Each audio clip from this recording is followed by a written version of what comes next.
If we looked up the phrase toxic masculinity in the dictionary, there would be a picture of Martell Holt staring back at you. Let's talk about it.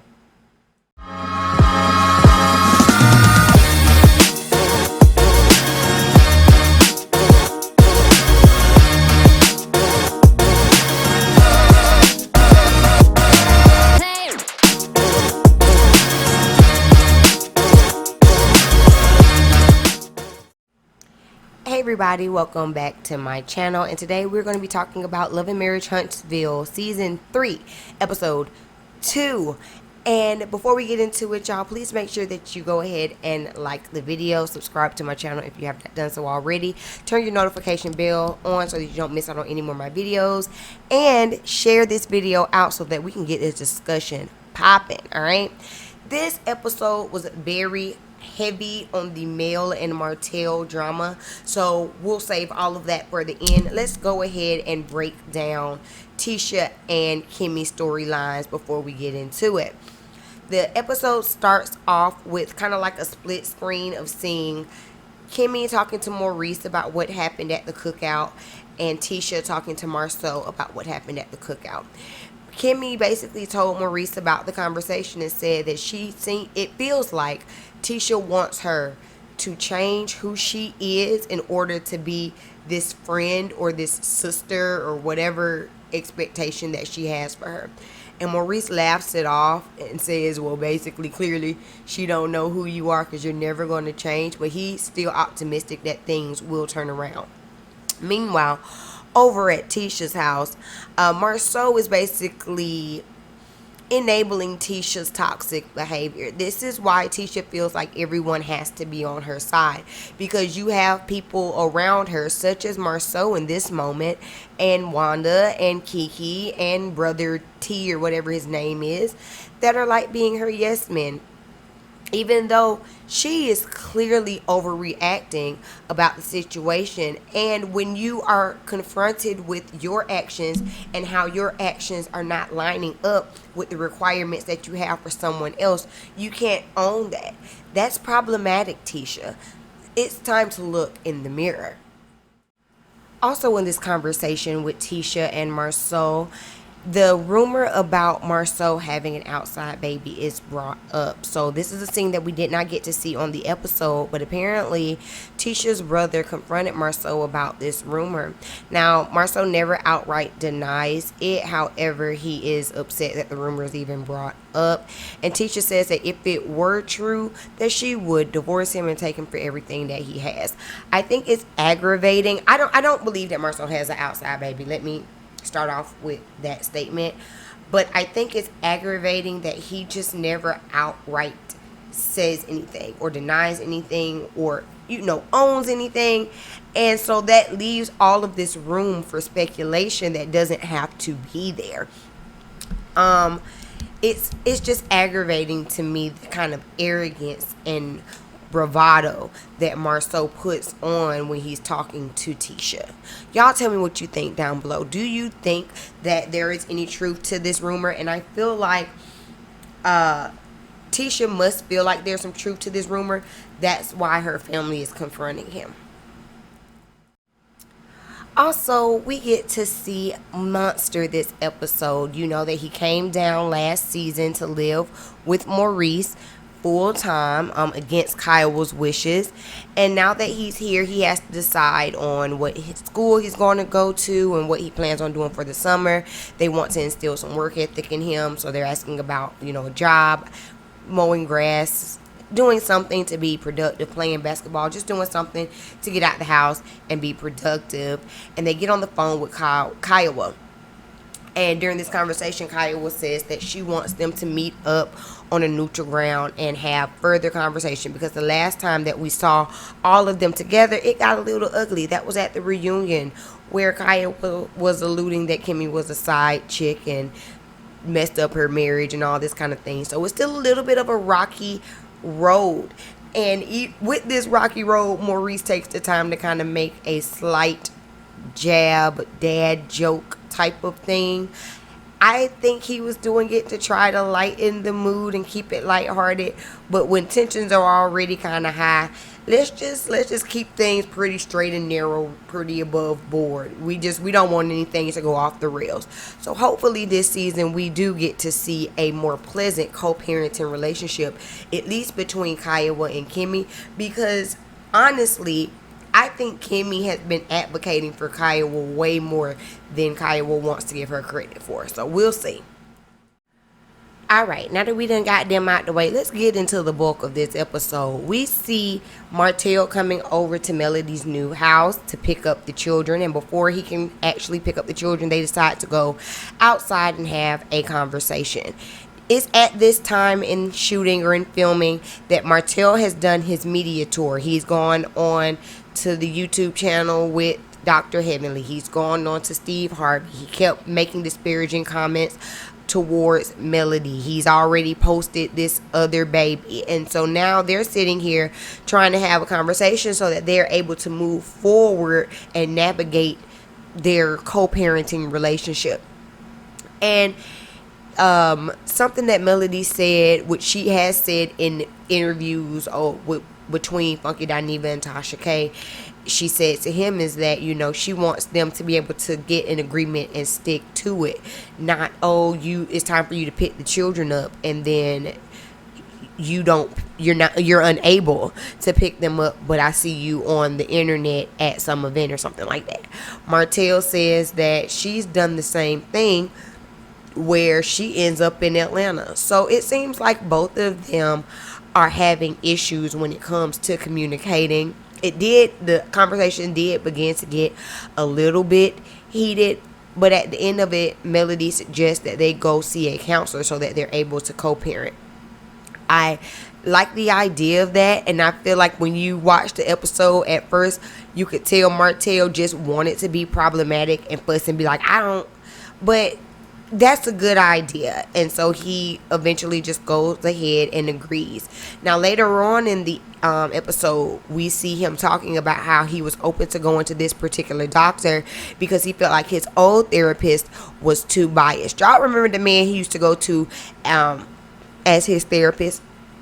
And he said that, he thought that they would be on the same page a little bit more because he was a man and he would be able to understand, like Chris and Chris's wife were able to counsel Melody and Martell.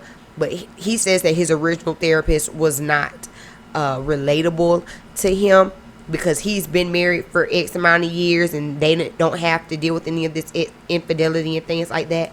So what it sounded like to me, Martell, is that you wanted a counselor that was biased, not non-biased, because someone who is non-biased is going to tell you the truth whether you want to hear it or not. And that's what your old counselor was doing. You wanted someone that was going to validate your bad behavior. That's what it sounds like. You want someone that was going to coddle you and say, oh, well, you're a man, so you're allowed to step out from time to time. And that's not what you were getting. You want someone to help you feel right in your wrong. And that's why you didn't want to go to your old counselor. That's just something that I thought about when he said that and bothered me. And one more thing. When they met up outside on the porch, y'all noticed that they were matching? Okay, still coordinating even when they ain't trying to do it on purpose. So after this conversation on the porch, Martell proceeds to go inside the house and wait for the kids. And then we see Melody's mom greet him. And they have this very awkward exchange in the foyer. So Martell's sitting there and he's clearly uncomfortable and not looking at Melody's mom, and Melody's mom is clearly aggravated because she's heard all the things that Martell has been saying and spreading across these interwebs.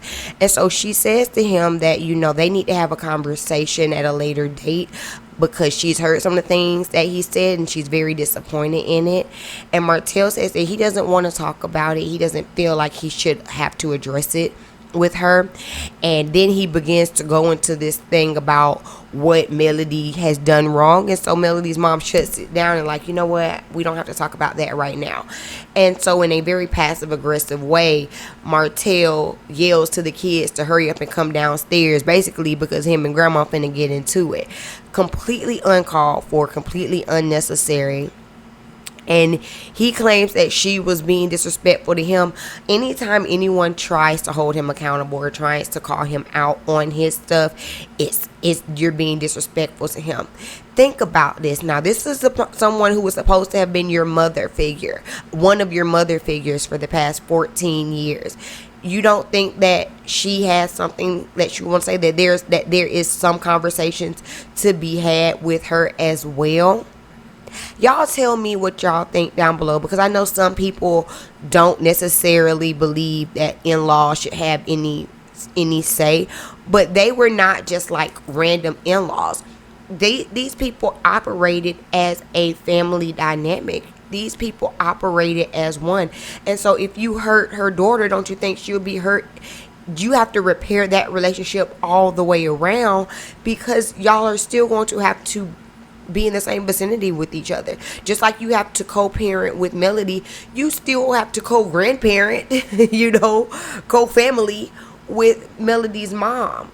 And so it shouldn't be hostile when you talk to her. Even if you feel like you are right in what you're saying, there's still a way to speak. And she is the elder in the situation. So it was dead wrong for the way Martell handled that. Speaking of Martell handling situations wrong, which is what he does best, he goes over to Chris's house to talk or to sit or whatever. They supposedly friends or whatever. And during this conversation, Chris lets Martell know that he has paired up with the buyer for the 47 acres, and the seller, or the buyer, the client, would like for Melody to build houses on the property. Now, it's during this conversation we find out that Martell doesn't even have a builder's license. Melody does. Chris, the real estate agent, he is studying for it, but Martell does not have one. He's taken the test. He's failed the test. He said he failed the test over 7 years ago. So you ain't went back and took the test and studied and passed in 7 years? Problematic. You were sitting here riding Melody's coattails with her as the business mind, as we can see between this episode and the last episode, and not getting your ducks in a row. So now Martell is upset and he's offended because he feels like Chris is his friend and he brought the deal to the table from the beginning, so they should have never kind of worked around him to go to Melody to continue working on these 47 acres. Chris says that it's business. He's trying to do what's best in the interest of his client. This is something that his client wanted, and he just wants to move forward with it. Martell asked him if the client wanted Chris to also build on the property, would he do so? And Chris says, yeah, he'd be open to it. What Martell doesn't realize is life goes on. Life goes on. He has this overinflated sense of ego to believe that just because you may have spearheaded this project, you are also the reason why this project had been prolonged for so long. You are the reason why this project almost did not go through. And so everyone else has to move and has to eat around you. Now, I could understand him being slightly aggravated and upset by Chris going and asking Melody before he talked to Martell, just as a heads up, just as a, hey, this is what the client wants. I'm just letting you know I have a meeting with Melody next week about it. So X, Y, and Z. So I can give Martell that, because it would have been nice to have gotten a heads up for someone who you have a relationship with, who is your friend. However, he does not owe it to you to not move forward with business because you're no longer on it and you don't have your ish together. You couldn't build on the 47 acres if you wanted to because you don't have your ducks in a row. That is a problem. That is a problem, Martell. It is. It is. And you thinking that the world stops and starts with you is going to continue to be your downfall. We see that things are spiraling for you and that you don't have what you at once had when you were a semi-happily married man. But at this point, that is on you. You have to pull your bootstraps up and get to it. And how about you start with getting your builder's license? How about that be step freaking one? I don't blame Chris for moving forward, because it is business. It is. Martell says that he was trying to let everybody eat. If he got it, he wants it. And that is a noble mindset to have, Martell. I will give you that. That is a noble mindset to have. But if you bring something to me, if you bring a business idea or whatever to me, and you end up bailing out on it for whatever reason, does that mean I have to stop? No. I'm going to keep going. And then the next time that I have something, then I might bring it to you. But I'm not going to stop working over here and doing what I need to get done for my clients just because you're no longer in it. I agree with Chris. Y'all tell me what you think down below. Okay.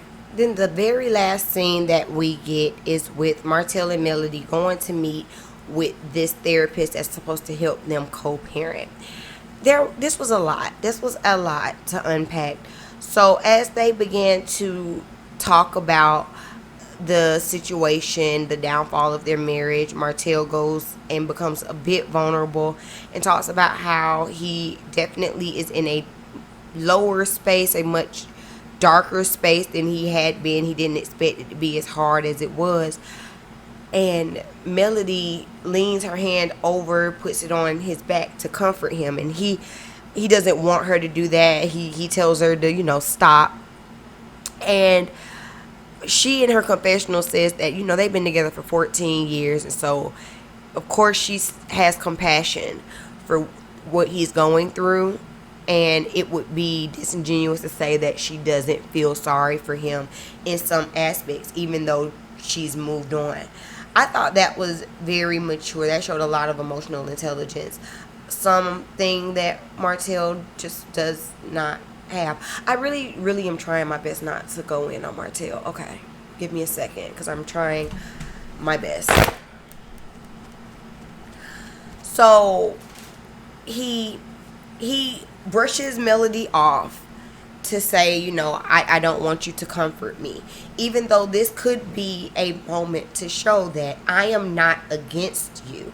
I'm still here with, even though we can't work together as husband and wife, we still have to work together as co-parents. This is me showing that I still have some affection for you in some way. Martell shuts that down. And so then Melody proceeds to say that she wants to move forward and he can't, and he has to move forward because it's not just him. He has 5 kids that he has to worry about. So now Martell is instantly upset because she's bringing up his 5 children. And he says on real talk, don't say that. Don't bring that up. Why? Why, Martell? Why? It's not a secret. Isn't that what you said last episode? It's not a secret that you have these 5 children. You feel it's okay. You feel it's appropriate to post about all 5 of your children on your Instagram, but y'all are sitting here in this therapy session and you still don't want to talk about it. No.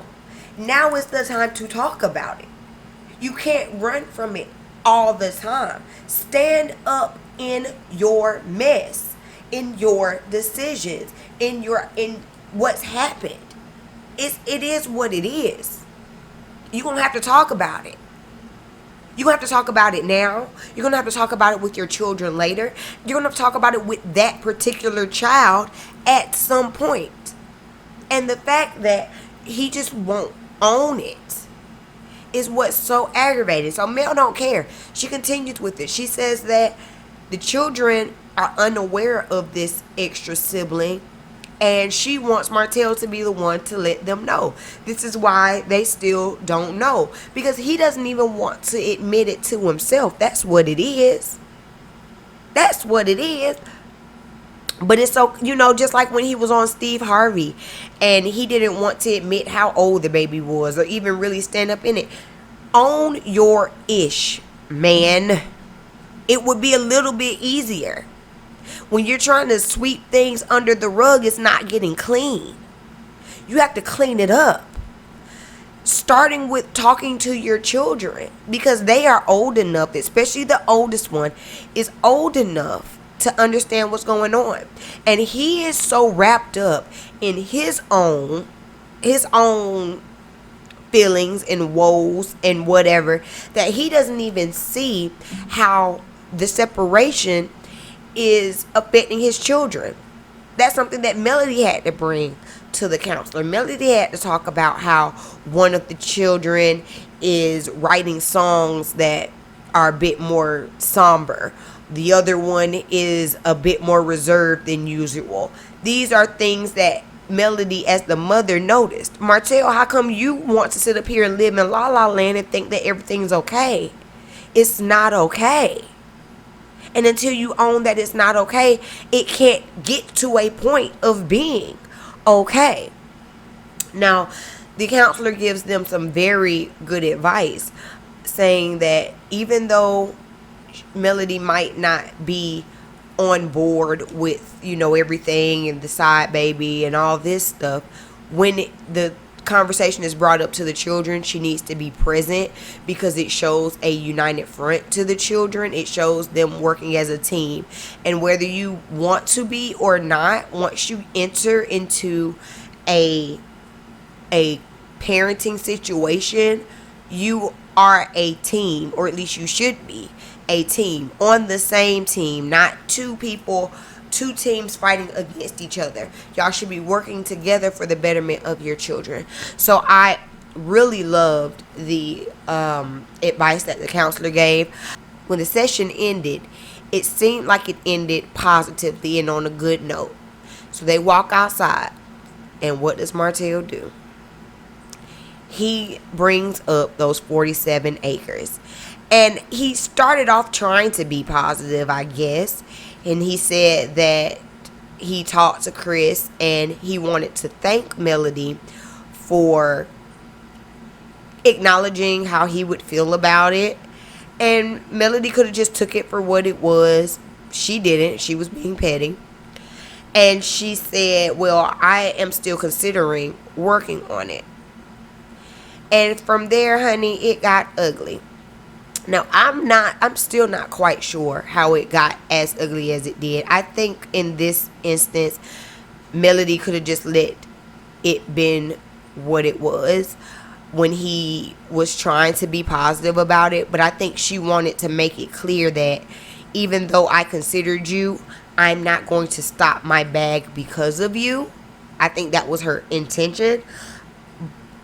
But after such a positive ending to this session, she should have just let it have been what it was, in my opinion.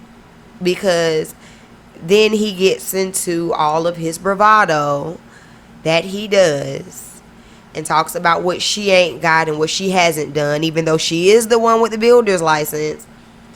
And I think Melody probably wasn't even going to it comes to a point where it's like, dude, you shoot yourself in the foot. Melody might not have even worked on it, but off of just fuck it value. You know what I'm saying? Now I'm going to do it just because I know it's going to ruffle your feathers. I hope that she wouldn't do it just off of that or whatever, but also I wouldn't blame her if she did. It's just, he still loves her. He still really loves her. He still really wants to be with her. He sees how his actions have messed up, but you can't have your cake and eat it too, as the old saying goes, even though I hate that saying. And so now now you're hungry. Now you don't have nothing. You don't have a cake. You don't have a side cupcake. You don't have anything. You're hungry. And you have to deal with that. Good episode. I enjoyed it.